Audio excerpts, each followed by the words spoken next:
For the longest time, I secretly wanted more. I often found myself shrinking to fit in, settling for what was comfortable, and even selling myself short. Once I finally accepted that we deserve success and we are blessed with the power to achieve it, I stopped playing small.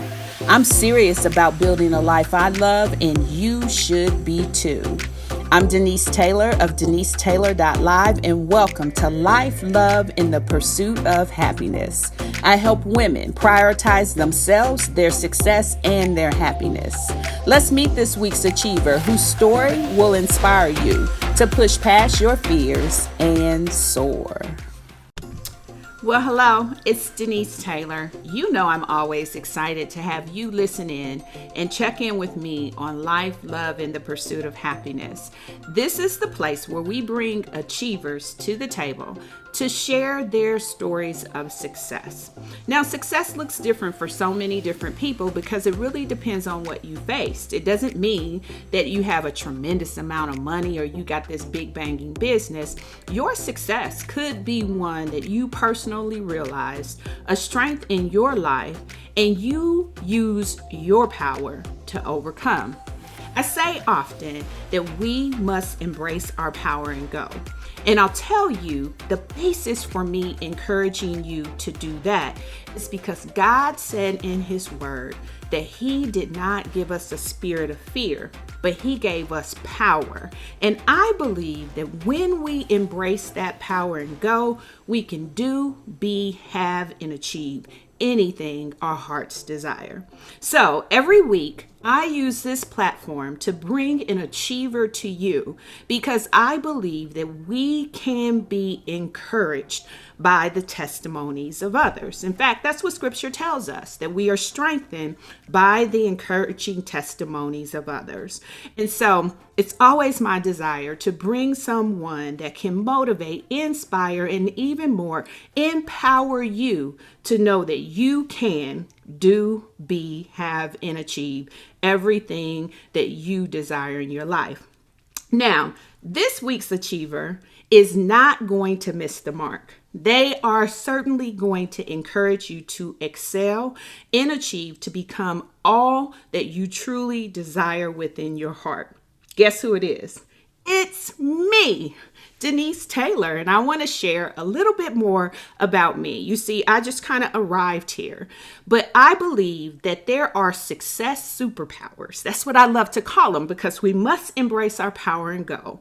There are success superpowers that have revealed themselves in my own life, and I believe that when we embrace them, we can see success in our lives consistently all the time. I believe that some people think that success comes by chance or luck, but strategy, deliberate planning, deliberate focus, deliberate intent, strategy will deliver results every single time.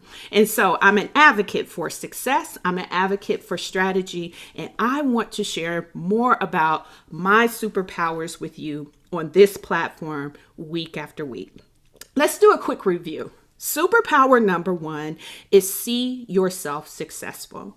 I believe that you can envision your success and that can propel you to pursue it. It can create the disciplines that you need in your life in order to truly achieve. Superpower number two is shake off fear. It's inevitable. We all have experiences that have in some way shaped some aspect of who we are that makes us feel inferior, that fills us with doubt, that then grows into fear. In order for us to move forward on any front, we got to shake off fear. I love to use the acronym false evidence appearing real. It's not real. It's false, whatever it is, because you have power within you that you have been blessed with so that you can go forward and achieve whatever your heart's desires are.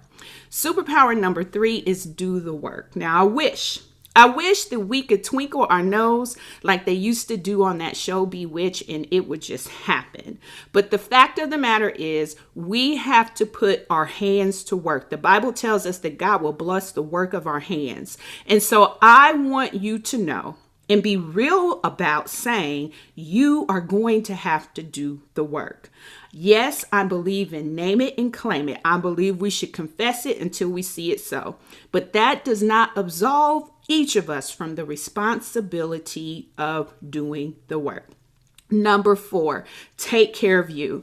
This journey is going to have things coming at you in every direction. You have to navigate that by truly developing a self-care strategy, which is far more than manicures and pedicures. Self-care is a complete package that you put yourself at the center of.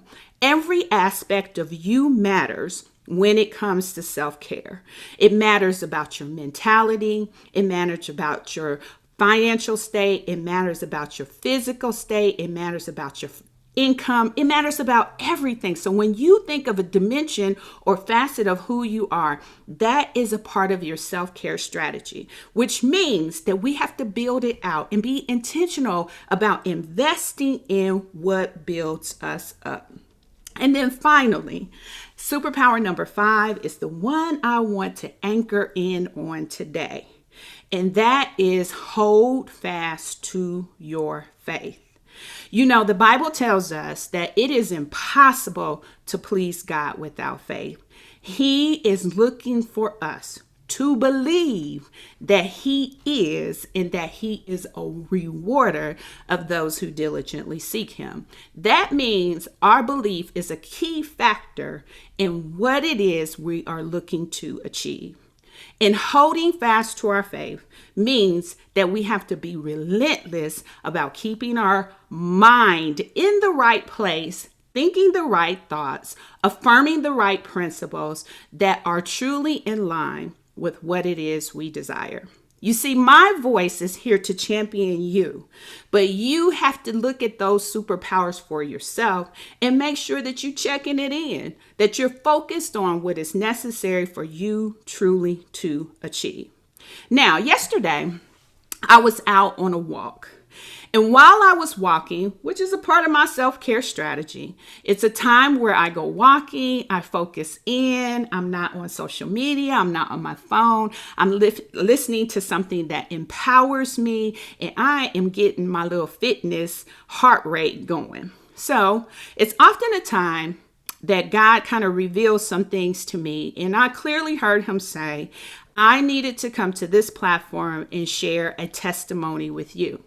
As I stated before, our testimonies are encouragements to others.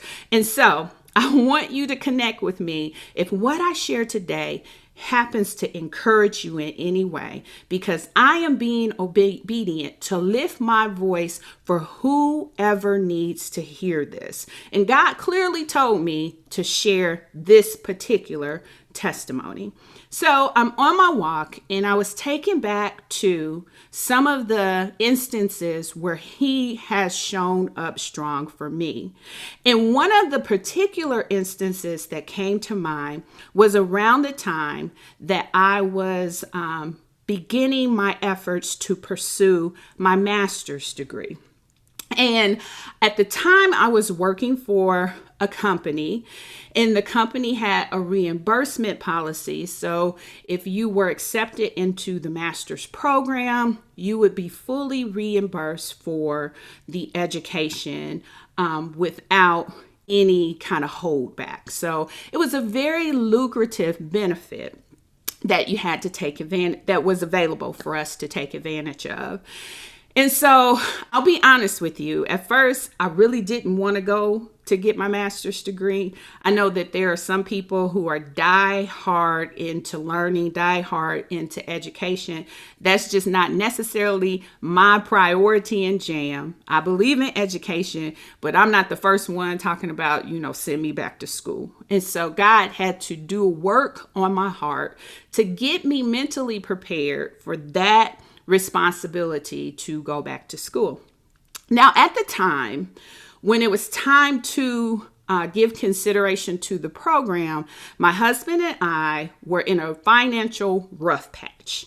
We had so many different things going on. We had invested in properties. We had invested in real estate. We had tenants. We had all this going on, which in one season was a blessing. But when the housing market took a shift, it almost seemed like a burden. And so we took a financial hit, a deep financial hit, when that turn happened. And this education experience is one that came after that. So here's the reality. While the company was willing to reimburse you for the schooling and for the attainment of your master's degree, you had to put the money up front to pay for it. And here's the reality. I didn't have it. I didn't have the money. I didn't have the credit to go borrow the money. I didn't have some rich relative to go ask for the money. I was at a deficit. But one of the things that I knew was very clear to me, is that I had a really good sense of when God was prompting me to do something. And He has always helped me to navigate and find a way. I often tell my children to look for favor. That's my favorite phrase. Look for favor. You go as far as favor will take you. And when favor runs out, then God's not there anymore. And you know that you at least did your part to pursue it. So look for favor. Look for favor is something that can often be heard in the Taylor household coming from me. And so when I had the surety that God was saying, pursue your master's degree, and I'm looking at the program, which enrollment is open for the program. Enrollment's open for the program, but Denise doesn't have the money. Now, the money is going to come back, but I don't have the credit.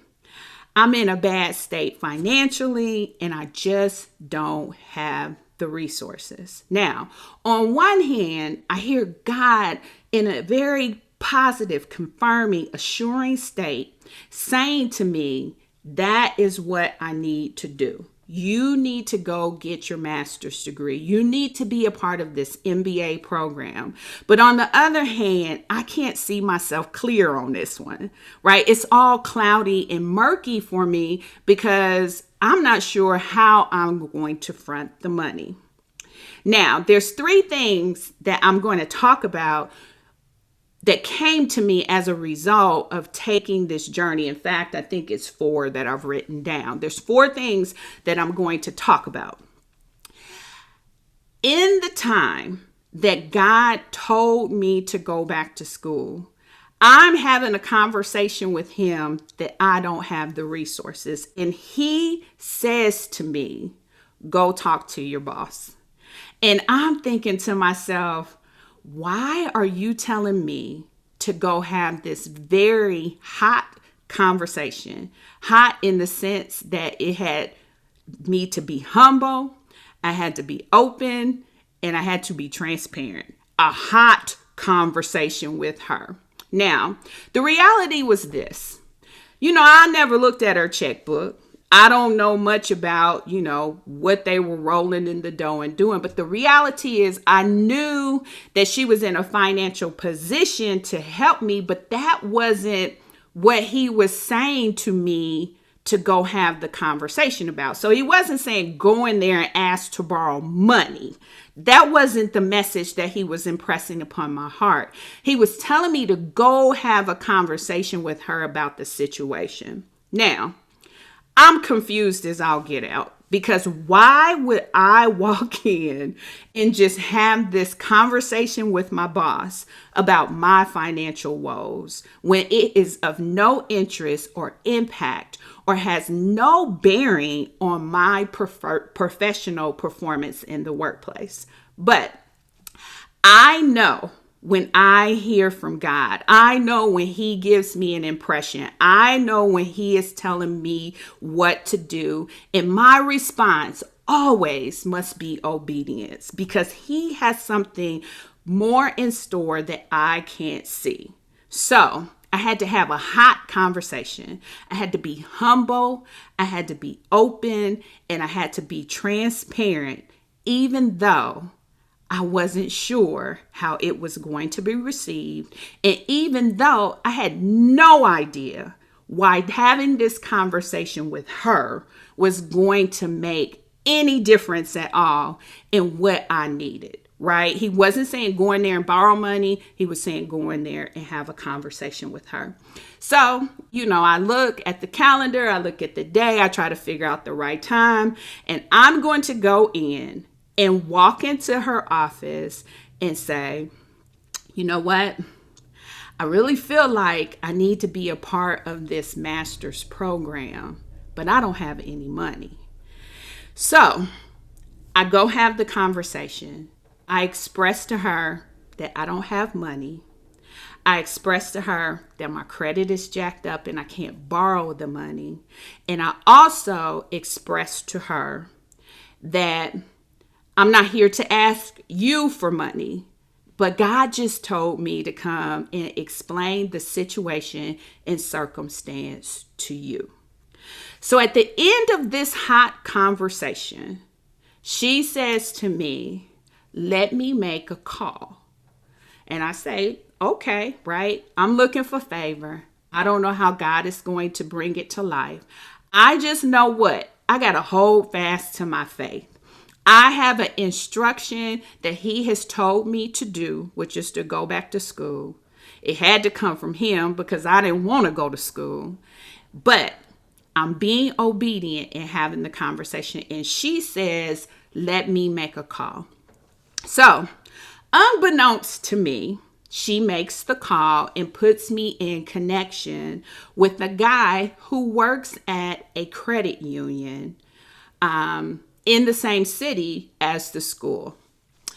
So in the midst of that, I'm thinking to myself, like, why are you hooking me up with this guy at the credit union? Because I already told you my credit is jacked up. I already told you I don't have money. But what did I say? You go as far as favor can take you. So when she says, let me make a call, I'm like, cool. So she makes her call and makes the connection with me and the guy at the credit union. Sure enough, he and I make connection. We have a conversation. I share with him my situation, and he agrees with me in saying, boy, you are in a hard place. Like, that's not new news to me. I already knew I was in a hard place. I already knew I had no money. I already knew my credit was jacked up, right? So at that point, I just kind of leave it alone. And for the sake of this example, I could call their names. Both of those people still exist. I could call their names. But for the sake of this example, we're going to call him Ben. Ben works at the bank, okay?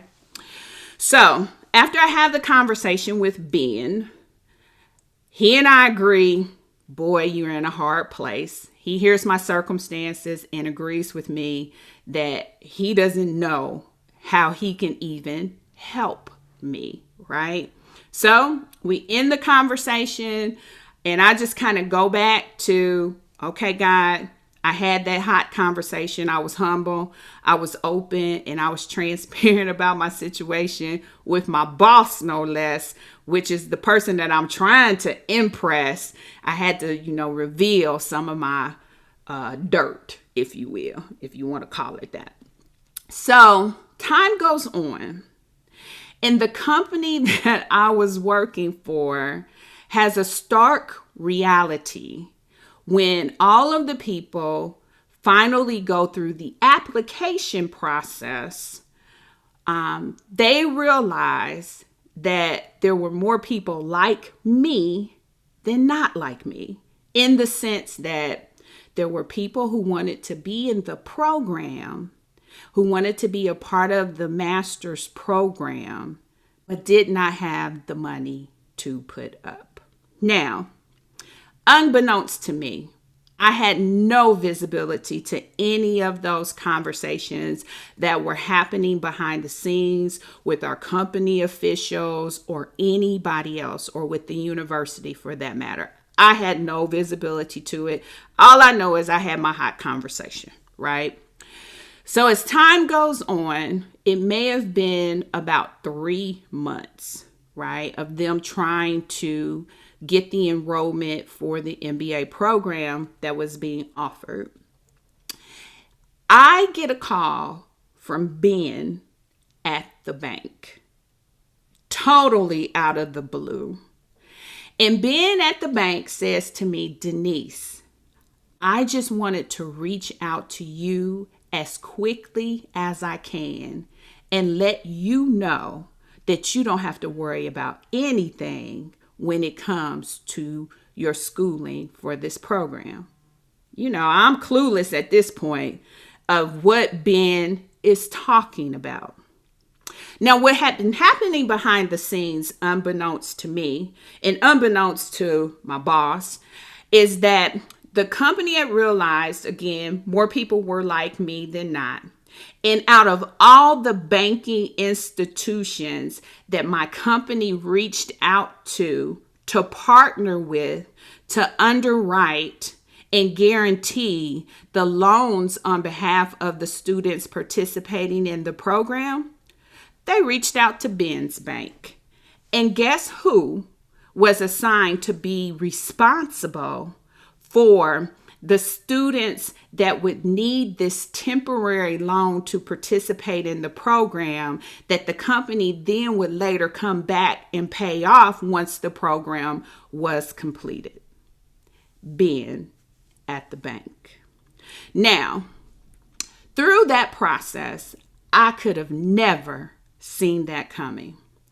I could have never matched up that my humble, open, transparent conversation would make me go in and have a conversation with my boss, who just happened to have been friends with Ben at the bank, who just happened to be at the banking institution that my company decides to select from many to partner with and underwrite the initial loans needed for students to participate in the program.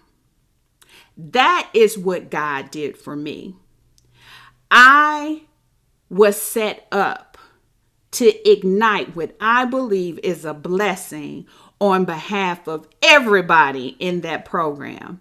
Because when they called Ben at the bank, who was an official at the bank, Ben already had an understanding of the program, of the type of people that would be involved, of the need for it, because I had that hot conversation.